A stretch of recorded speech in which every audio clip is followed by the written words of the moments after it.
નમસ્કાર, આપ જોઈ રહ્યા છો નેશન પ્લસ ન્યૂઝ. હું શીતલ આપની સાથે. પાટણ જિલ્લાના સાંતલપુર તાલુકાના દાત્રાણા ગામે આજે ઉત્સાહભેર અને ભક્તિસભર માહોલમાં ગામના નવનિર્મિત ભવ્ય પ્રવેશદ્વારનો લોકાર્પણ કાર્યક્રમ યોજાયો હતો. સ્વર્ગસ્થ દિનેશભાઈ રૂપાભાઈ આહિર અને સ્વર્ગસ્થ શાંતાબેન માનાભાઈ આહિરની સ્મૃતિમાં નિર્મિત આ પ્રવેશદ્વારનું લોકાર્પણ કરવામાં આવ્યું હતું. દાત્રાણ ગામે પ્રવેશદ્વારના લોકાર્પણ પ્રસંગે સાધુ સંતો, રાજકીય અગ્રણીઓ અને આહિર સમાજના મહારથીઓ મોટી સંખ્યામાં ઉપસ્થિત રહ્યા હતા. આ સાથે જ ગામના સ્વામી મહારાજ અને પૂજ્ય શ્રી દુર્ગા મહારાજની પ્રતિમાનું પણ અનાવરણ કરવામાં આવ્યું હતું.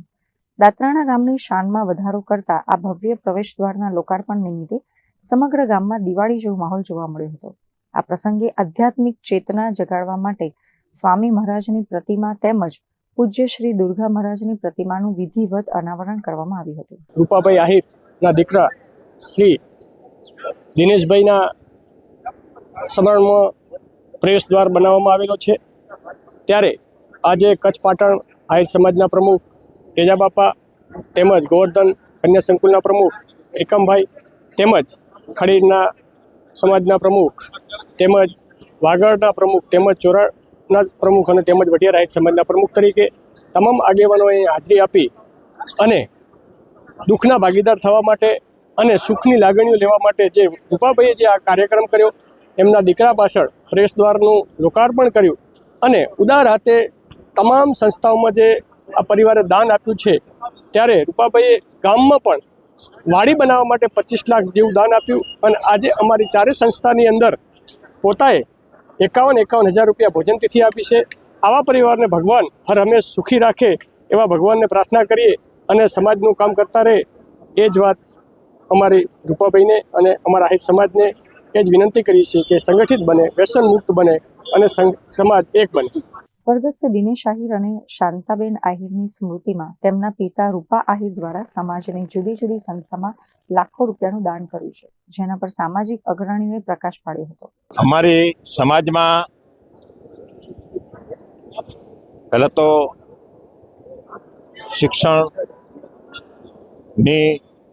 ઘણી બધી 5 થી 6 સંસ્થા છે અને એ સંસ્થા બધા અલગ અલગ પ્રમુખો સંસ્થાના છે અને સારી રીતે હલાવે છે અને સમાજ ખૂબ એમાં ફાળો આપે છે અને સંસ્થા સારી રીતે હાલે છે, સારું ભણતર લે છે અને ટકાવારી પણ 100% ટકાવારી આવે છે.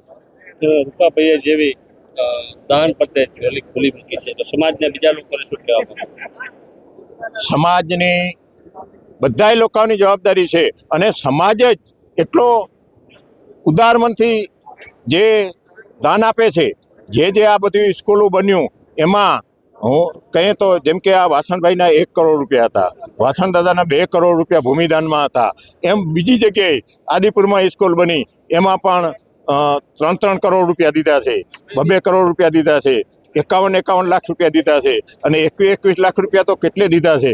અને એમાં એક વાત કરું તો એ સંસ્થામાં જે ફાળો થયો એ મને લાગે છે ત્યાં સુધી 70 કે 80 જણા, એમાંથી ઓછામાં ઓછો 21 કે 22 કરોડ રૂપિયા.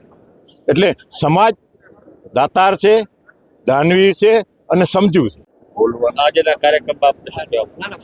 આજના દાત્રાણા મુકામે રૂપાભાઈ આહિર પરિવાર દ્વારા જે એમના લાડકવાયા દીકરા ભાઈ શ્રી દિનેશ અને લાડકવાઈ દીકરી બેન શ્રી શાંતિબેનના સમરણાર્થે જે દાત્રાણા મુકામે મુખ્ય પ્રવેશ દ્વારનું લોકાર્પણ આજે થયું, એમાં એમણે આ લોકાર્પણ પ્રસંગે પણ સમગ્ર સમાજમાં આજે દાત્રાણા મુકામે આહિર સમાજવાડી બનાવવા માટે 25 લાખ, બીજા અન્ય જે અમારી સંસ્થાઓ છે એમાં પણ ખુલ્લા હાથે દાન આપ્યું છે. એ બદલ હું આ પ્રસંગે રૂપાભાઈ અને એમના પરિવારને ખૂબ ખૂબ અભિનંદન આપું છું. તમે શિક્ષણ પ્રત્યે દોરો ચાલુ કર્યો છે, તો સમાજના બીજા લોકોને શું કહેવા? મારું નામ, મારી નાની ઓળખાણ આપું તો હું ત્રિકમ વાસણભાઈ આહિર, ગોવર્ધન કન્યા છાત્રાલય જે અત્યારે સંસ્થા સત્તાપાર મુકામે ચાલે છે એમનો અધ્યક્ષ છું. અને આ સમયમાં શિક્ષણની ખૂબ અમારા સમાજમાં જાગૃતતા આવી છે. હમણાં આપે સાંભળ્યો હશે કે સમગ્ર ગુજરાતમાં જે CET નામની જે પરીક્ષા લેવાય છે એમાં દાત્રાણાના એક દીકરાએ પ્રથમ નંબર મેળવ્યો છે. અને જે સરકારની જે ભરતીઓ છે નોકરીઓ માટે, એમાં પણ આહિર સમાજના દીકરા દીકરીઓ ખૂબ આગળ વધી રહ્યા છે. એટલે અમને ગૌરવ છે કે અમે જે કાંઈ સંસ્થાઓ ચલાવીએ છીએ એ સંસ્થાઓ પૈકી સમગ્ર યુવાનો અને યુવતીઓ આમાં અગ્રેસર રહી અને સમાજનું નામ રોશન કરશે એવી અમને અપેક્ષા છે. અત્રે ઉલ્લેખનીય છે કે દાત્રાણા ગામે આયોજિત આ લોકાર્પણ વિધિમાં સમાજલક્ષી કાર્યો અને પૂર્વજોની સ્મૃતિને જીવંત રાખવાનો સુંદર પ્રયાસ જોવા મળ્યો હતો. આ પ્રવેશ દ્વાર હવે માત્ર ગામની ભૌગોલિક ઓળખ જ નહીં પણ આહિર સમાજની એકતા અને ખમીરનું પ્રતીક બની રહેશે. Bureau report, nation plus news, Patan. સમાચારોના સતત અપડેટ મેળવવા માટે અમારી નેશન પ્લસ ન્યૂઝની યુટ્યુબ ચેનલને સબસ્ક્રાઇબ કરો, બેલ આઇકન દબાવો અને જોડાયેલા રહો ફેસબુક, ઇન્સ્ટાગ્રામ અને ટ્વિટર પર.